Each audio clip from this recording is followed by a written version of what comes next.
A petición de Morena, en una votación dividida, el Pleno del Senado suspendió justamente la discusión de la reforma para ampliar la presencia del ejército. Eso fue el día de ayer. Senadores de oposición acusaron que esto solamente se hizo porque Morena no le alcanzaban los votos para aprobar la reforma. Algo que podemos preguntarnos en realidad de esto es justamente, pues, si la aprobación o el rechazo justamente de la ampliación del tiempo tiene una relevancia más allá de lo de seguridad, una relevancia política. ¿Se está tomando esta decisión en base a las necesidades de nuestra seguridad o solo se está queriendo mostrar quién tiene más fuerza de cara al 2024? Porque en ocasiones esa es la percepción que deja estas discusiones.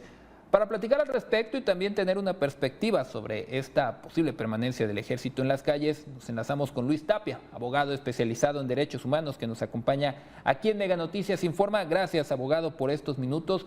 Y preguntarle esto primero, desde su perspectiva, ¿esta discusión sobre el ejército está tomado en base a que urge que la seguridad sea reforzada y que se mantenga como ya viene sucediendo hace más de una década con el ejército? ¿O nada más estamos viendo una muestra política para ver quién puede más de cara a los comicios dentro de 2 años? Hola Francisco, buen día, gracias por invitarme, un saludo a la audiencia. Me parece importante enmarcar la discusión en lo que está pasando estos días, porque lo que tenemos es que en 2019, efectivamente, como lo ha dicho el gobierno, se crea la Guardia Nacional con el apoyo de todas las fuerzas políticas, ¿no? Es una cosa como que hay que tener en cuenta y no hay que olvidar, todo el mundo estuvo de acuerdo, una Guardia Nacional civil. Y como parte de los acuerdos políticos para que esa reforma saliera, se permitió que el ejército se mantuviera realizando tareas de seguridad pública mediante un artículo transitorio, quinto transitorio, hasta 2024. Y se dijo que ese plazo se iba a ocupar para fortalecer a la Guardia Nacional. Y también se dijo que era para fortalecer a las policías estatales y municipales. Pues lo que pasó es que se utilizó ese plazo en parte para fortalecer a la Guardia Nacional como cuerpo militarizado, que ya tiene sus propios problemas, ya ha sido muy criticado, pero se olvidó de fortalecer a la policía local. Entonces, esta discusión puede tener un componente político, no lo negaría, pero lo importante que hay que ver aquí es que no se ha hablado de cuál es la evidencia que demuestra que es necesario ampliar el plazo y cuál es la evidencia que demuestra que está funcionando utilizar a Fuerzas Armadas en tareas de seguridad pública. Y me parece, en mi opinión, cuando se habla de la popularidad de las Fuerzas Armadas, se desvía la discusión. Hay muchas maneras de explicar la popularidad de las Fuerzas Armadas. Su participación, por ejemplo, en el plan DN3 es una manera de explicar la publicidad que se despliega, pero hay una fundamental. Si se le dice a las personas, a los mexicanos, a las mexicanas, la única manera de garantizarles la seguridad es con el ejército, y si el ejército se van a quedar solas, cualquier persona va a responder naturalmente que prefiere a las Fuerzas Armadas, si esa es la única opción que se presenta. Sería muy lamentable, en mi opinión, que esta discusión no se trate de seguridad y que haya otras cosas en la mesa, porque bueno, sabemos que el presidente había dicho que tenía 3 reformas constitucionales prioritarias. La de la reforma eléctrica no funcionó, la de las Fuerzas Armadas no funcionó, y por eso reformó 4 leyes sin reformar el artículo 21 constitucional para entregarle el control de la Guardia Nacional a la Sedena, y le queda una tercera, que es la reforma electoral. Me parece que una discusión tan sensible como la seguridad vinculada con los derechos humanos no debería cruzar por una discusión política, sino que tendría que quedarse en el terreno de la evidencia. Al final, la situación de violencia del país no admite experimentos, admite que se tome una verdadera política de seguridad que sobre todo respete la Constitución. Hemos decidido que queremos una seguridad civil. Obviamente el Estado necesita un poder de fuerza federal, pero también es necesario distinguir que no todos los delitos tienen que ser perseguidos con Fuerzas Armadas. Se necesita de las policías locales, se necesita de las policías municipales como parte de una estrategia de seguridad integral.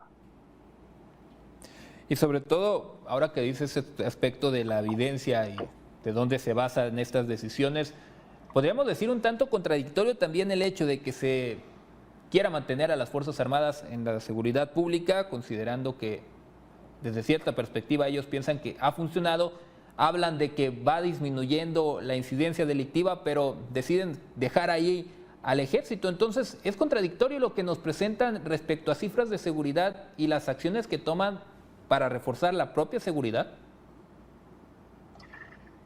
Bueno, justo veía en la conferencia del presidente en la mañana su presentación de cifras y se habla de que su estrategia ha funcionado a partir de una lectura de que ya no continuamos en el mismo camino de aumento de la violencia.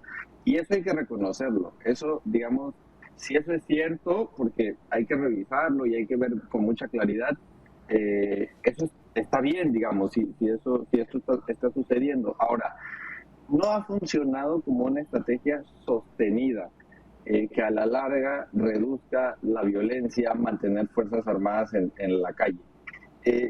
Y me parece muy importante hacer una distinción aquí.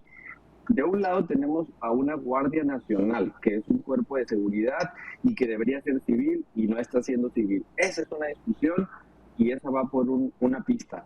Pero del otro lado tenemos a las Fuerzas Armadas, Ejército y Marina, capacitadas para reducir, es decir, para matar a sus rivales, no con capacitación en tareas de seguridad pública, en la calle, realizando tareas de seguridad pública. Eso es lo que está en discusión en este momento, la participación directa de este tipo de fuerzas en las calles. Y creo que esa distinción es fundamental. Hay suficiente evidencia que demuestra que cuando las Fuerzas Armadas tienen interacción con civiles, aumentan las violaciones a derechos humanos, aumentan las desapariciones forzadas, aumenta la tortura, aumentan las ejecuciones arbitrarias. Y el mensaje que se envía es que solamente se puede combatir la seguridad violando derechos humanos.